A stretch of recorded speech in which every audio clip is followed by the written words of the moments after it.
Magnetic forces on moving charges, we're going to look at current carrying wires. That basically just means a wire with current running through it.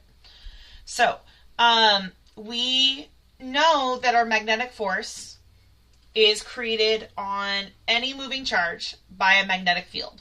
Well, a current carrying wire, as we saw in our electric circuits unit, is just a wire containing a whole bunch of moving charges.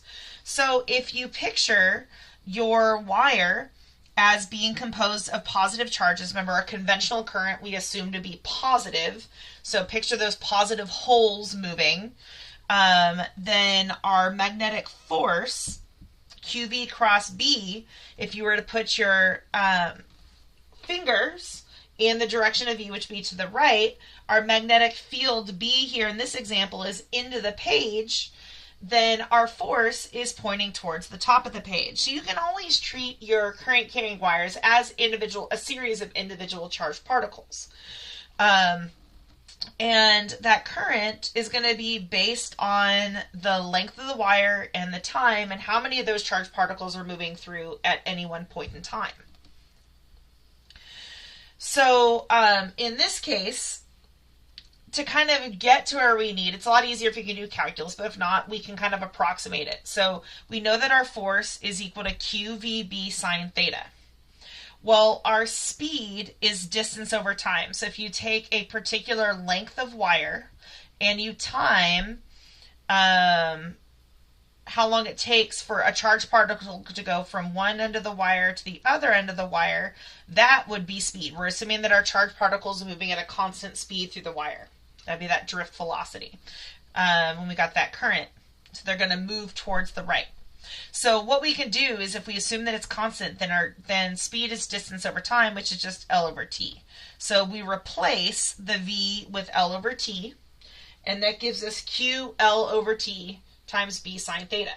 Well, our rules for multiplication say it does not matter what order you do multiplication in, so we're going to do Q divided by T. Well, Q divided by T is the rate at which charge is flowing, which is just current. So that means that our force is going to be current times L times B times sine theta. Now, in a cross product, this is going to be F is equal to I L cross B. Technically, L is the vector and B is the vector. But I and L are in the same direction. So even though this is I L cross B, this is combined here. This is just treat them as one unit because it's just the direction that our current is flowing. So we can use the same right-hand rule. So here we have a magnet that has a magnetic field B going from north to south. We have a current I flowing through our wire. So kind of like with our QV cross B right-hand rule, if I point my fingers in the direction of my current I, and I rotate my palm to face B, which is towards the top of the page, my thumb is going to point up out of the page for that force. So what's going to happen is that wire is going to experience a force in the upward direction out of the page here. So if my wire and my magnetic field were at some sort of angle with each other, then you would get a smaller amount. If my wire was parallel to my field, so there's my field, and here is my wire with my current flowing through it, there would be no force. So once again, in order to experience a force, your wire and your magnetic field have to be 90 degrees to each other. So here's that cross product, IL cross B. So you can put your fingers in the direction of the current. You put your palm in the direction of the magnetic field. When you curve your fingers in, your thumb points up. So that same right-hand rule that we use for QV cross B here works as well. And once again, we are assuming that this is conventional current, and so our charges are positive, so we're using our right hand. And we do have to make sure that our angle theta is the angle between L and B, Or you can think of it as the between I and B, where I is in the direction of the current, because I and L are assumed to be in the same direction. And I do have another video a little bit later that talks about all the different right-hand rules for current carrying wires, because we'll need that here in a little bit, because the current carrying wires get a little confusing once we start talking about loops, solenoids, and other types of wire orientations. Long straight wires on their own aren't that bad. So,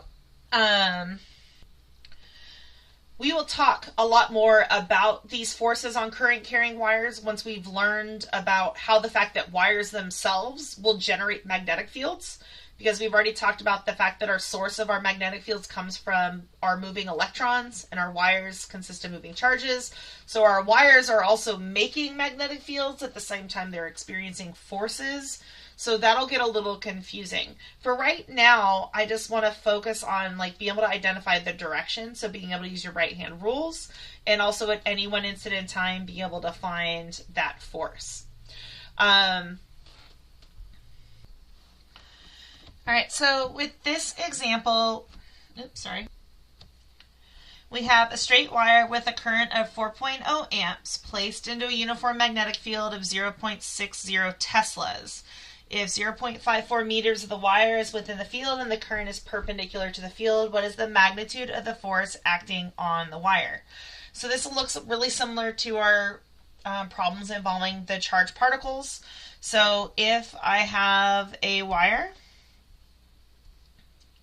and it has a current running through it, and I place it into a magnetic field, so the magnetic field is perpendicular to the current. My magnetic field, for example, could be into the page, it could be out of the page, it could actually be towards the top or bottom.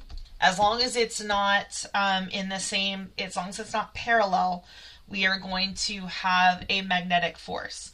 That magnetic force is equal to IL cross B, or you could do ILB sine theta. Either way, since we are 90 degrees, our sine theta becomes 1, or just remember that our cross product is just L times B. Our magnetic force is equal to ILB.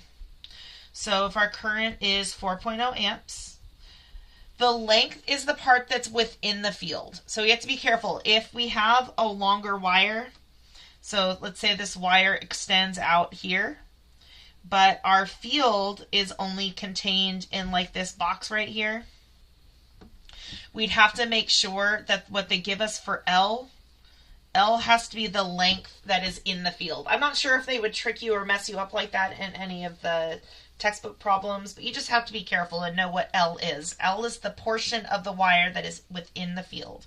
So because that's what they gave us, we can just multiply by that, 0.45 meters. And then our magnetic field is 0.60 Teslas. That's a pretty strong field. And if you plug that into a calculator, you should get 1.08 newtons. So where would that force point? So we could use our right-hand rule for that cross product. They didn't ask us this, but it's always a good idea to kind of review that. So when we look, L and I are in the same direction. So when you do your fingers here in the direction of L, so I put my fingers to the right, my magnetic field's into the page, so my palm goes into the page. When I do that, my force is going to be towards the top of the page in this case. So we'll see more complicated problems with forces on current carrying wires once we know the fact, the equation for the magnetic field strength caused by current carrying wires. So we're going to see things with multiple wires acting at once. So that'll be kind of different. But for now, the application we're going to look at next is magnetic forces and torques. So the fact that direction matters is going to be really interesting. So we have this rectangular loop. It's going to have an area of A. Remember that our area of a rectangle is just length times width. So we have the length of our wire and the width. We're assuming that our entire wire is enclosed in this magnetic field that is going to the right. So I have 4 sections of wire. So if I look at each individual section, I have 1, 2, 3, 4 sections of wire because I have a loop. So if I want to find if there's a net force, I need to figure out which sections of wire do have forces and which don't have forces and what direction they're going to be. And then with torques, I have to figure out if there is a force, is that force going to cause rotation? So when I look at the wire on the left, current is going down towards the bottom of the page. So with my right hand, I'm going to put my finger in the direction of current. I'm going to rotate my palm to the left to face B. That's going to cause my magnetic force to point out of the page over here on the left side because my thumb's going to point straight out of the page. In section 2 here on the bottom, my current is actually going to the right. So I can see that my current and my magnetic field are parallel to each other. So there is no magnetic force on that bottom section of the wire because my magnetic field and current are parallel. Now that current's going to continue up the right side of that wire. So if I put my fingers in the direction of current, rotate my palm to the right to face that magnetic field, my thumb now points into the page. So on that right side, my magnetic force is now into the page. And then as I come across the top, I can see that my current and my magnetic field are in opposite directions. They're still parallel to each other. If I was to do sine of 180, sine of 180 is still 0. So my magnetic force at the top is also equal to 0. So the only forces that I have are to the left and the right sides of these wires. They will be equal in magnitude because our magnetic force is equal to IL cross B. So because they're 90 degrees, they'll just be ILB. The magnetic field is the same, the current's the same, and those 2 sections of wire both have the same length. So they're going to experience equal forces. So is there a net force on the wire? No. There is no net force on the wire because there are forces, but they are equal and opposite, which means this wire will not translate. If it was free to move in any direction, it would not translate at all. It would not move up, down, left, right, or anything. It would stay in place because the net force is 0. But what about the torque? So to determine if there's a torque and therefore a rotation, we need to find our lever arm R. R is a vector drawn directly from our axis of rotation to the point where the force is applied. So over on the left, it's going to be directed to the left. So I use the same cross product right hand rule to do this. So I put my fingers in the direction of R, which is to the left. Then I rotate my palm to face the force, which is out of the page. When I do that, my thumb points straight to the top of the page. So the torque is to the top of the page. Now that doesn't really help me with the direction of rotation. To find the direction of rotation, while my thumb is pointing to the right, curl your fingers. And if you curl your fingers, that's creating a rotation that is kind of up out of the page. So that left side is going up and kind of over the top towards the right. Now, that's what's happening on the left side. So what's happening on the right? Well, my lever arm on the right is drawn from the axis of rotation to the force. So that's to the right. So I put my fingers in the direction of R to the right, palm in the direction of the force, which is into the page. So my thumb actually still points towards the top. So this means the torque vector is in the exact same direction on the left and the right. Well, what does that mean for rotation? Well, on the right, picture this. If my thumb is pointing up towards the top, but I'm on the right side there, my palm's into the page.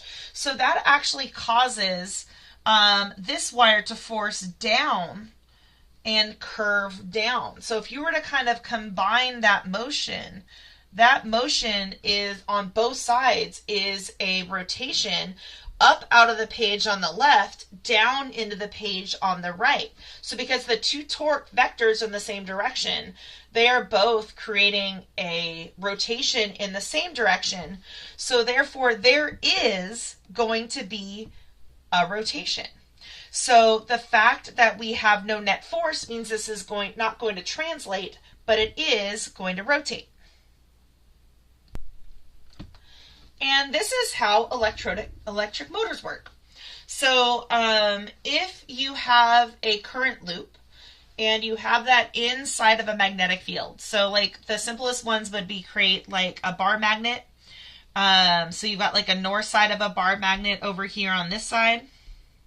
So there's like north and there's like a south over here. And here's another bar magnet. So you've got a south and a north, or you could do like a horseshoe magnet or something like that. And if you have a wire that is in that loop, what's going to happen is those forces are going to be in equal and opposite directions, but they are going to create a rotation. And that loop is going to rotate.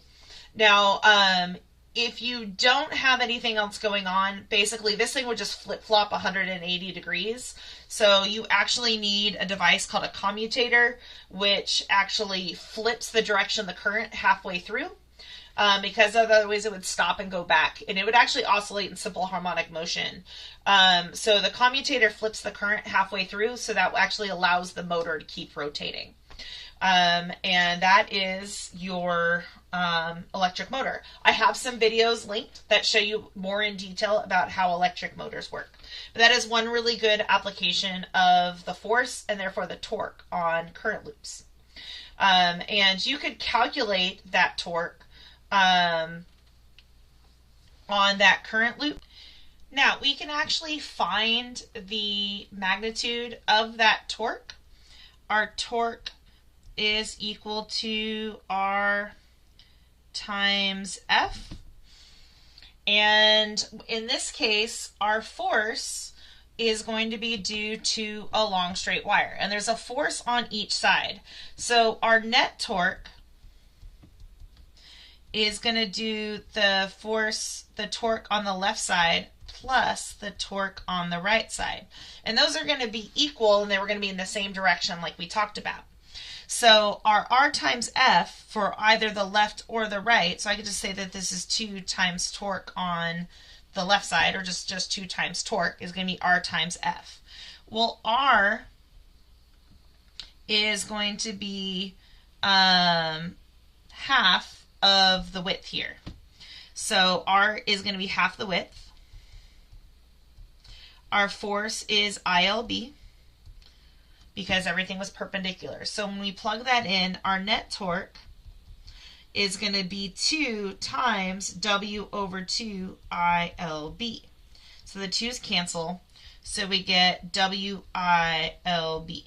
Well, we said that our area was equal to L times W. So if I rearrange that, L times W in our equation is going to be A. So our net torque is going to be basically I A times B. But this is for a single loop.